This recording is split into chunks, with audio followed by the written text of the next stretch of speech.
Alright, this is the second installment of Getting to Know Yourself. And in this one, we're going to talk about how religion has been a part of your life, whether you like it or not, since the very beginning of time. It's been a part of humanity since the very beginning of recorded history. And how is that significant? Well, once we understand how religion plays a part in our culture and how it's shaped our modern-day culture, we understand another facet of what makes us who we are and what shapes our beliefs. Alright, so back in the day, when man first learned how to walk and created fire and could pick up a rock and scratch into a wall, they started depicting how the sun was a god. And that could be symbolic, that could be otherwise. I'm not here. Even though I have a personal religious belief, which is in Christianity, I'm not here to preach anything like that. I'm here to talk about this objectively. So back then they used to worship this sun god. And the sun god could have also been a representation of God the way that they were able to interpret it. Because if you look at ancient texts, there's an old Tibetan text that referenced people flying through the sky and great explosions of comets and magic and so on and so forth.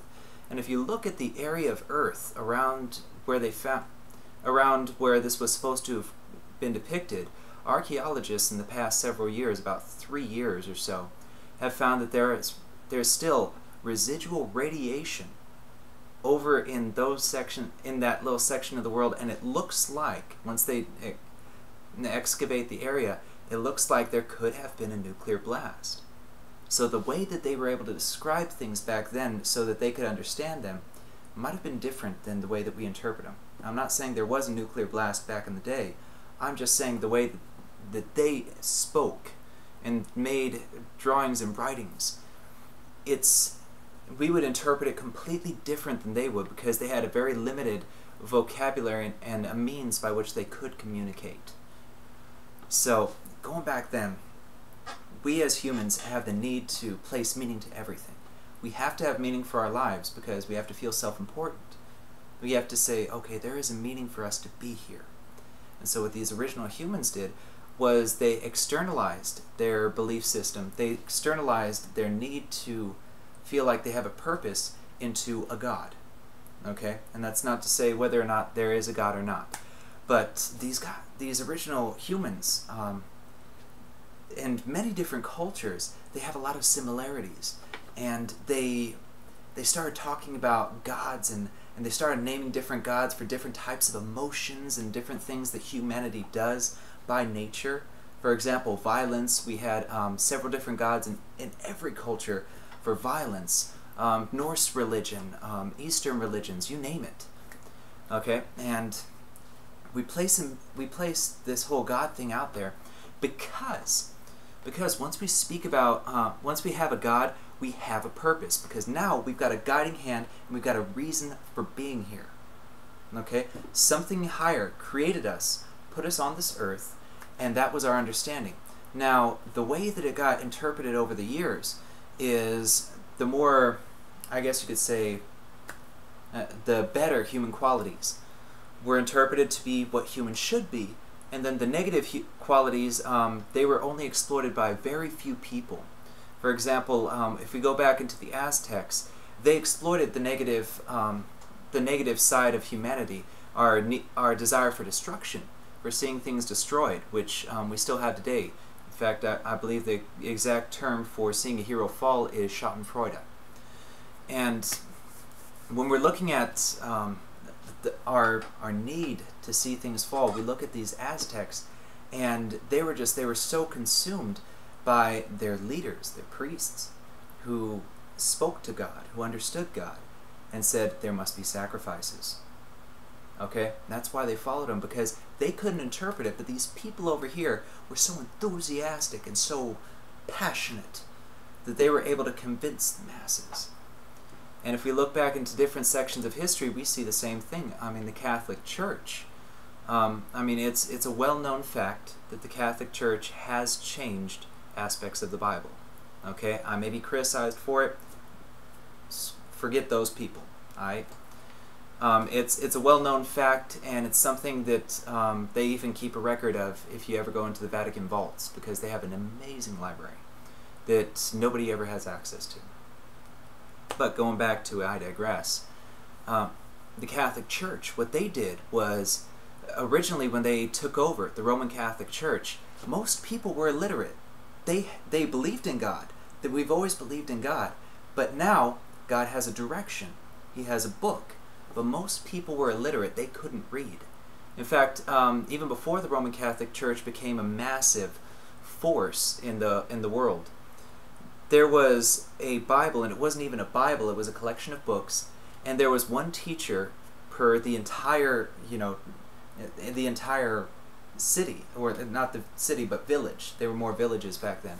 There was one teacher, and the whole reason they said, women should be silent in the church is because they had to maintain some level of organization. So the women and the children would ask the men, and the men would ask of that teacher, but there was only one book, and nobody could read except for the person that knew how to read that book. And then if we go into other religions, if we go over to, the Middle East, they are, I'm not going to say they were much more passive in their religious doctrine, but I don't think that they had, up until the Muslims, I don't think they had a serious religious leader that was set on conquering. Okay, because, I'm going to be ticking a lot of people off right now, but I can back up everything I'm saying. And with the Catholic Church, there was a huge dominance factor right there. And then, we saw we even see today the militant side of the Muslims. But when we go back to the original Islam, it was a very peaceful religion, so was Christianity. They all focused on the lighter aspects of humanity. Same thing with Taoism. It focuses on the lighter aspects of humanity and humanity lifting themselves up, as do many other religions. Gosh, I wish I could remember. It was a religion where the deity has 8 arms. I should know this off the top of my head. I'm sorry.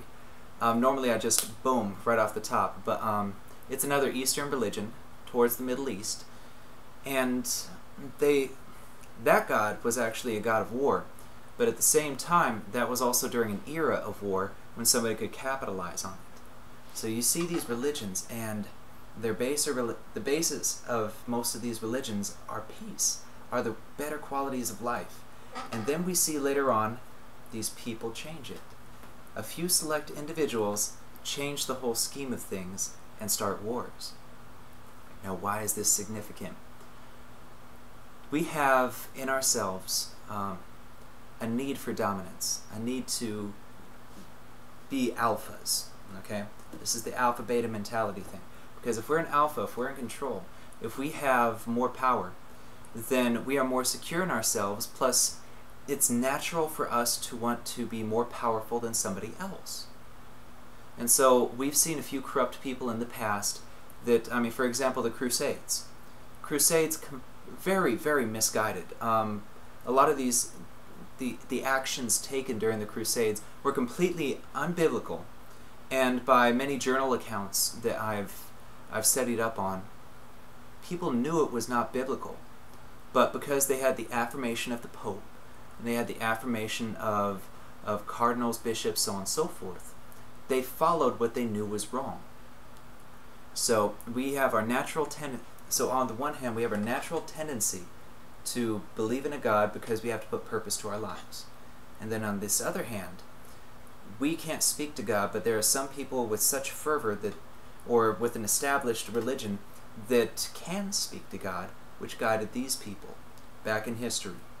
And these people were set off into 2 groups. You had the Gandhis and the Jesuses and so on and so forth. And after Buddha was done conquering, the Buddhas. And then you had these other conquerors that came along and changed the perception of the religion. They didn't change the religion itself, but they changed the perception. And they focused on the more negative aspects. And that goes back to one of the oldest concepts that I'm sure every one of you have heard of, which is yin and yang. And we have that within ourselves. We have our lighter side and our darker side. Our desire to do right and our moral aptitude, because we all have a conscience. We all know what is right and what is wrong.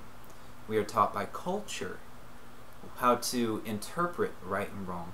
But inherently, if we never had that cultural teaching, we would know what is right and wrong at some point. Okay? So, even though people knew what was wrong, these people over here, they were still following these people, the leaders. They could speak to God, and they did what a lot of these believers did what they knew was wrong, because they couldn't read the book, and they were listening to these people that were interpreting for them, that supposedly were closer to God. And then you have, completely off to the side, natural pacifists. Okay? And that goes back to Gandhi, because Gandhi wasn't necessarily a religious leader. He was somewhat of a spiritual leader, but he was more of a moral leader. And you have pacifists throughout history that preach peace. Okay? They focus on the lighter aspects, and they're the ones that they have the greatest effect, because we all want to focus on our lighter aspects, but we also have our darker aspects over here. And that's partly driven by our need to be alphas versus betas. We need to be on the winning side, because that continues our lineage, that continues our bloodline, which bloodlines, we're going to go into that later. That's going to be another one, but I'm going to talk about bloodlines. And we wanted to continue our bloodlines. We have a natural genetic code written into us for our continuance. We need to continue our species, and we also want to continue our individual bloodlines, and we want to continue ourselves as long as possible. So that's written into us. And we naturally want to be on the winning side, and so we will do what is wrong as these people, because we have our natural want to have a purpose for our lives, which God has given us according to many different religions, because God obviously created us for a reason, right? So that's why there's the belief in God, and then you have these people that are convincing these people that, okay, be on the winning side here, you know, your life and your afterlife.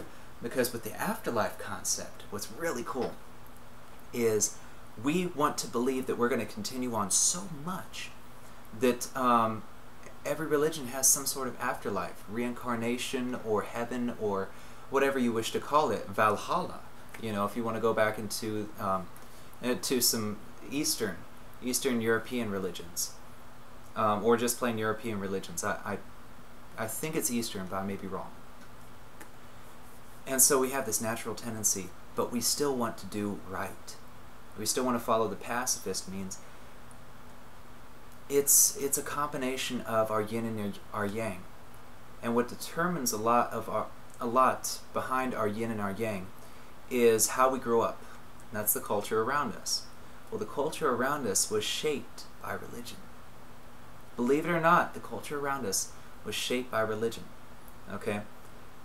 Originally, when America came into play, and when America came into being, they wanted to allow freedom of religion, because I believe our forefathers were smart enough to realize that each person is going to follow their own path, and we should be free to do so without these leaders over here commanding these people over here. They wanted to get rid of these leaders and allow people to be themselves and have the freedom to do so without those leaders, which were already influencing government, playing a huge part. And so that's why they had these rights. And the Bill of Rights, I think it was one of the most spectacular documents ever written, because these people, they stepped beyond themselves and they looked to future generations, something that's very rarely done. And they went along the side of the pacifist route, but they also maintained a military presence, because they knew that others would try to conquer through military means. So what they did, which was so extraordinary, was they set back behind their egos. They got rid of their egos, and they focused on the better good. Now the ego, according to Freudian theory, which by the way Freud was halfway right, halfway incomplete, but the ego is a self-preservation mechanism. And if he didn't say that, then I am. It's a self-preservation mechanism, which goes into our genetic code, which goes straight into why the religion was created in the first place, and why we have to have a God in our lives. Or at least we had to have a God in our lives so that we would have purpose, because our ego needed to have some sort of self-preservation and a purpose. No, we had to feel self-important. So it all goes back to the ego. And being self-preservation, we wanted to be on the winning side. You see where all this ties in? It's all tying into the ego, getting to know yourself. Okay? So, in getting to know yourself with the ego, these men were able to put their ego aside and create a nation. Now what happened with that nation is it became a melting pot, which is fantastic. I think America was one of the greatest nations in the world. Nowadays, not so much. But that's due to educational systems and changes. But when we involve religion with government, we always seem to have a problem. So one thing that I think they saw was they got religion away from government, isolated it, made a law saying that it can't be put together, and then created a fantastic nation, which defied a lot of humanity's laws in the past with different civilizations. And where I'm going with this is, even so, our ego still won. Other people's egos and our egos in this nation, it's still one. We weren't able to separate ourselves from our egos, which is why we are a very capitalistic nation. We believe in capitalism, and a lot of us support capitalism, and those that are less fortunate tend to be more on the pacifist side because that appeals to their sense of ego. But at the same time, those of means tend to go on this side of things with their ego. They tend to be more conquering. So we have those two dynamics of our ego, and those that conquered like to stay in control. Nobody wants to let newcomers come up and take some of their power away. And so in creating that, we came up with our educational system. You see how I'm going to tie everything together? Because our educational system is why we're not the greatest nation in the world right now. Okay? At least in my opinion, in a lot of ways, we are not the greatest nation in the world anymore. We used to be, but our educational system is built to create employees. It's not built to create free thinkers, it's built to create employees. And once you wrap your head around that, you'll understand why so many people are in debt and so many people are in certain situations, because the people in power created a system that edified itself in other aspects of our culture. So they wanted to keep themselves in power, which means other people can't be rising up. And so they passed it on, and then it got passed on and passed on and passed on until it became part of our educational system. And more it was implemented into our educational system that we should be employees and not self-employed. And where that spiraled off to is we eventually got into programs like No Child Left Behind, which I view as No Child Getting Ahead, because it's a benefit to some, but it's a detriment to others. And we have these educational systems that teach us to be subservient, to be employees, and to follow the law without question. I mean, you have a few activists out there that say to question the law and to know your rights and so on and so forth, but when faced with a police officer, if we don't know our rights, then yeah, boom. Instantly, we cooperate immediately, and we're trained to do so. We're trained from the cradle to the grave to do so. And that's all part of a system that was originally built around religion. Okay? Because religion spurred these leaders. And these leaders, from a natural tendency, wanted to be in power, which was re-edified in America after we colonized, after we became America, the United States of America. So our natural tendency is to conquer and to be in control. And we see it now in our educational system, which branched down. So it's an aspect of humanity for us to be alphas and to be in control. And because these people want to be in control and didn't want to share it, except for those few that managed to break the barrier, which is getting even bigger and wider now. Because that barrier, it used to be closer to here, and people just didn't have knowledge. But now that people have knowledge, it's widening through debt, which debt doesn't really exist, but I'll talk about that another time. So we have these people up here that have influenced other aspects of our government, which have influenced our educational system, which influenced us growing up. And it's all based off of the Freudian ego. So this has been a little educational lesson for you. We have our natural, and to recap, I'm going to recap real quick. We have our yin and our yang. We have our darker side and our lighter side. We have our pacifism, and we have our conquering nature. Okay? And all of it spurs off of religion, religious views, and our natural human instincts. Because we know what's right, we know what's wrong. But at the same time, we're built to serve ourselves before we're built to serve other people. It takes a wide understanding to understand that individually, and being self-serving, being selfish, that is not a way to conquer. That is not a way to rise up. That is not a way to be a millionaire. Through being selfish, we have to create a network. We have to create a team. We have to use the social dynamic that's built into us, which I'm going to talk about the social dynamic too later. But we have to, it takes a broad understanding to be able to understand this. And both sides, coincidentally, both sides know this, that we have to have networks behind us and people behind us in order to rise up. But on this side, it's more of equality. And on this side, it's more of a dominance factor, which is our yin and yang, our good and our dark. And it's written into us. You can also interpret it as our social selves that are socially responsible, and our selfish selves, which our selfish selves are so selfish, or we're so selfish in the beginning, that our ego demanded that we place meaning to our life through religion. Because if God created us, then we have to be here for a reason. Anyway, I hope I didn't offend any people that are religious, because I am religious too. But again, I promised I would take this from an objective standpoint, and I'm not going to be preaching to anybody. So, I hope you've learned a little lesson about our ego and the history of how religion has influenced us directly today. I'm going to go a little bit more into that, but I'm going to be focusing on other aspects in the future. Anyway, I'll catch you next time on Getting to Know Yourself.